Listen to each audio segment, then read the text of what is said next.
welcome Ms. Shrishti and Ms. Priyanka, the co-founder of Period Ka Kura, to Afro-Asia MHM Summit 2020-21. Ma'am, we are very honored to have you both on board with us.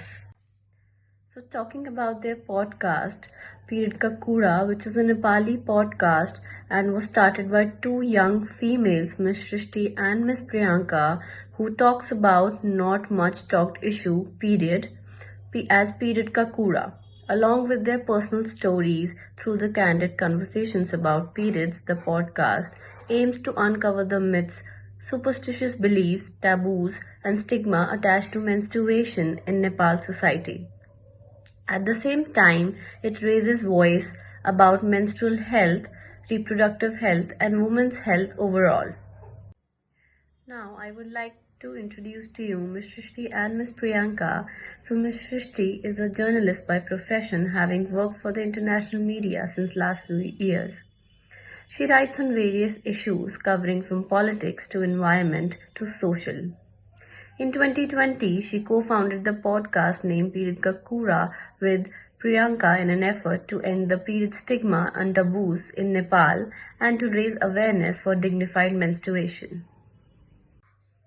And Ms. Priyanka is a development communication professional since 11 years and is also a co-founder of the Nepali podcast Period Ka Kura, busting menstrual taboos and stigma from Nepal. Along with her co-founder Shrishti, she raises her voice for dignified menstruation, encouraging young women to speak against period discrimination. Hi everyone, Namaste from Nepal. I am Priyanka. Hi, I'm Shrishti and we are the founders of the Nepali podcast Period Ka Kura. So ma'am, we have a few questions lined up for you. So my first question to you is, tell us about your podcast and what does it mean and the story behind it. Period Ka Kura is a Nepali podcast that has been started from 2020, and when we say Period Ka Kura, that refers to period talks in Nepali language. So we are mainly focused on raising awareness about period issues. We talk about various aspects of menstruation, be it restrictions, taboos, and the physical or the natural process, and health issues, be it physical, mental, or psychological. So through this podcast, we engage in casual or candid conversation related to period. Ma'am, could you also tell us about when did you and how did you started your podcast? Well, we started this podcast because of our own story. In Nepal, we menstruating people go through a lot of restriction taboos during period because people think that menstrual blood is impure. Therefore, of course, we both went through a lot of discrimination right from the beginning. That means when we had our first period, we had to go through isolation and face different discrimination at our own home. That's why our the first episode was also about our first menstrual experience. Exactly. Therefore, we wanted to create a platform for all menstruating people who can come forward and talk about their menstrual problems, the issues they go through, and their own voice as well. Although we started this as a platform to really have our own voice, but eventually it is becoming everyone's platform to reach out and speak about menstruation. Therefore, during lockdown in 2020, we thought that that was the really right time for us to use digital media as a powerful tool for menstruating people's voice and to aware people that there is no such blood called impure. True, we were in the middle of the pandemic, we were in lockdown, we were all locked inside the homes, and then being the communicators or being from the journalism or the media or the communication background, we thought like why not start something and talk about this isolated topic which is always held under the carpet. Exactly. Wow, great. So it is a great initiative, ma'am, what you both are doing. So, ma'am, moving on to the next question. What is the vision and goals of your podcast? the most important thing is we envision a Nepali society, or we dream of a Nepali society that regards the menstruation as something natural. So we want to establish menstruation as a natural process, and we want to contribute to the term dignified menstruation. And for that, we have like set up various goals, be it related to access to information or spreading of awareness or informing people about the health issues and so on. So basically, our goal is to aware people and create a society where menstruation is normalized. And we all menstruating people deserves to live a dignified life. Yes. So, ma'am, after hearing about your initiative and your vision, I'm sure you must have definitely faced a few challenges. So, could you just tell us about those challenges that you faced and how did you overcome those? Well, right before we started this podcast, we faced challenges. People told us that this is not the issue we should be talking about. Because, of course, menstrual blood is taken as impure blood, and this is the topic that nobody should be speaking about. However, having said that, although people suggested us with some other general issues that we can focus in our podcast, for example, entertainment. They wanted us to entertain people doing different kinds of fun issues, right? But as we went through a lot during menstruating time, and we saw even at our home, our mother, grandmother, even friends, family members going through a lot through this. We thought that why not create a platform, for us and for everyone menstruating. And we wanted to create awareness among people that menstrual health education is important. Not that menstruating people should be isolating, in a separate home, having a different kind of treatments. So therefore, we overcome that challenges and started our podcast. But although we started, we faced other technical issues. Yeah. Also, because we did this during pandemic, we were under strict lockdown, and we could not meet people, reach out to people. Even we couldn't meet each other. Exactly. In this 1 year, we did almost 4 or 5 episodes together. Rest of the episodes we did at our own home, hiding inside cupboards, using our mobile phone and to record. closing all the doors and windows to avoid the noise. Exactly. Noise of sometimes barking dogs, and also the construction going on. Exactly. So yeah, that was like one of the major challenges in terms of technical. Exactly, and the challenge that we are facing now is, of course, the resources. Because this is both of our personal initiation, we of course lack a lot of resources, and we're also learning. In the learning phase, we meet a lot of experts, talk with them about dignified menstruation, menstrual health, so that we also learn about it, not just what are the challenges or the problem they face, especially menstruating people face, but there are so many dynamics, so many elements within menstrual health that we also lack, right? Right. But we are learning, so it's been really learning by journey. doing. Yeah. Also, I want to add on some financial challenges that we were facing, or we are still facing, because as we mentioned earlier as well, it's a completely personal initiative. So we don't get support from any organizations in terms of fund. So we have to use our own personal savings, or let's say pocket money. Exactly. And there are other challenges as well, because people, when we talk about menstruation issue, they think like it's an issue that needs to be talked by some organizations, like some international organizations or the donor organizations. So they often call this term in Nepal dollare, so which means like, oh, you are talking because you received some dollars.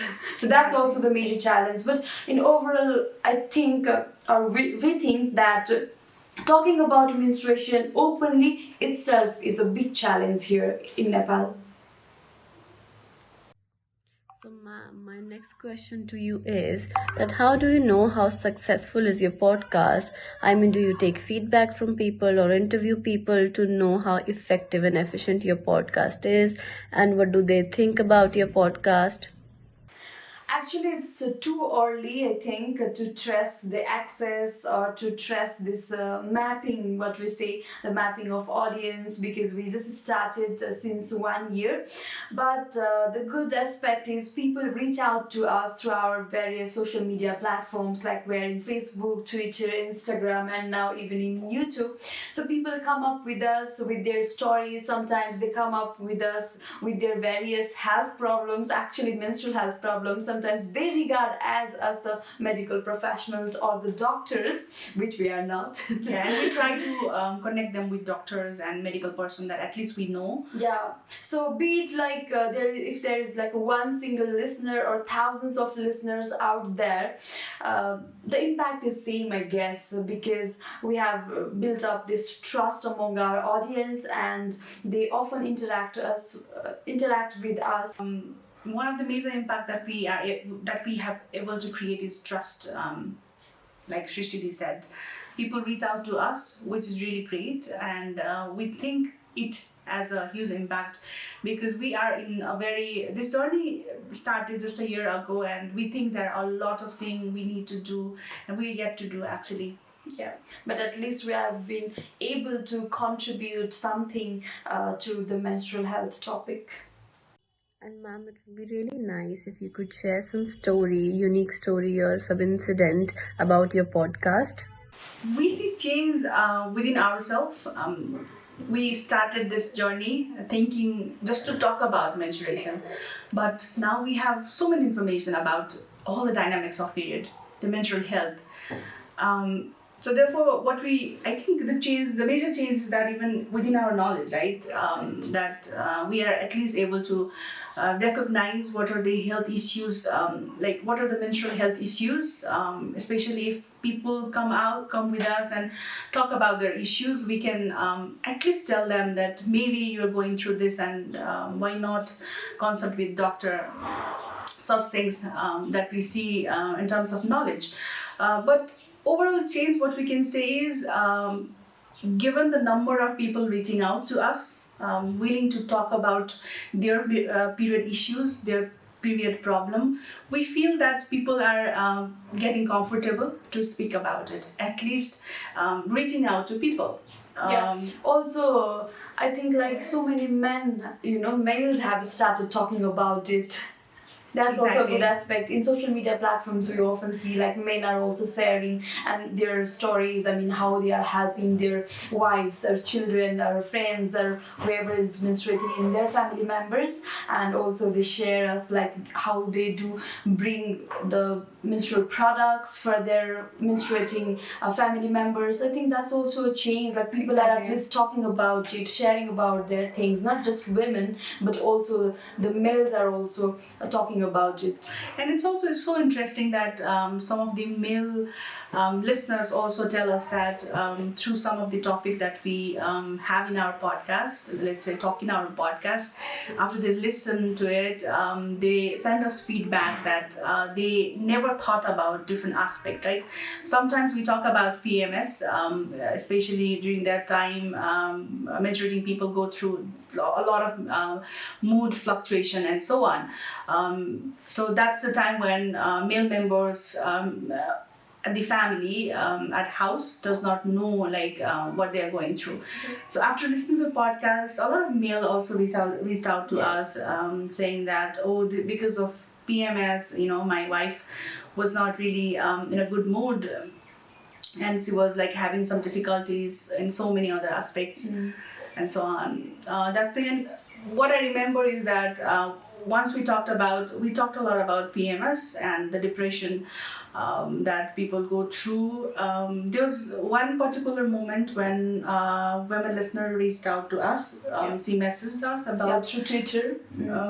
her health issue, where she was going through a lot of traumatic time, especially depression, and she thought that was she was not having any issues like personal issue or any health issue, but then she felt very depressed. And after listening to one of our podcasts about PMS, she somehow relate that it could be during because of our menstrual cycle. She also shared like it was very sad that she was having suicidal thoughts. And when we were talking with doctor said that people going through PMS can have suicidal thought, right? True. That's thankfully that she reached out to us, and we were able to connect her with a doctor. And she says that she had a very good treatment and is under a medication. But we feel at least we tried saving a life, and we never know how much. How, we also don't know the impact that we really creating through this podcast, and we feel really happy that we at least started this. Yeah, and also we have started chains in our own home, in our own kitchen, because as we mentioned earlier, there are so many restrictions around, so at least people are being flexible to bring change within their own family and to bring change in their behavior or treatment that they do with the menstruating people. Really nice, ma'am. So, ma'am, moving on to the next question. Ma'am, what are your future plans and what is next for your podcast? The first and most important thing is we want to continue this journey regardless of what our other responsibilities are or what other works are there. But yes, we want to continue this awareness raising journey, and we want to bring diverse stories, not just from the city but also from the villages, from across the country, and we want to bring diverse experiences and stories of all age group, actually from the young teenager who have just had her first menstruation to the grandmom's story that we did earlier in our previous episode as well. So we want to bring all this together and want to make this a platform of all the people who want to clearly or want to openly share about their menstruation journey, process, or the stories. And for this we have set definitely a few future plans, definitely now because it's a podcast, so we are an audio medium, but in the future maybe we can go for the video platform as well. So we are thinking about that, and yes, the most important thing is we want to raise awareness and continue raising our voice until we feel that people menstruating are living a dignified life. Yeah, and want to create environment, where people don't regard menstrual blood as something related to impurity or sin. So we want to break all the taboos and stigmas and restrictions that we have here in Nepal. So, ma'am, lastly, I would like to ask that if you would come to your own podcast, what would you say to the guest? Either we're interviewing someone in our podcast or we give interview, the message is uniform. We want to let people know that menstrual blood is not impure. If you have a son or daughter, if you have children at your house, teach them that menstrual blood is natural and menstruation is a natural process. And no one should feel shy due to their menstrual blood. Yes, let's normalize menstruation. Thank you, Ms. Trishti and Ms. Priyanka, for your time and efforts. It was a wonderful session with you today. We look forward for more associations with you in the future. Thank you. Thank you very much for having us in this event. And we wish you all the best for the upcoming sessions. See you next year.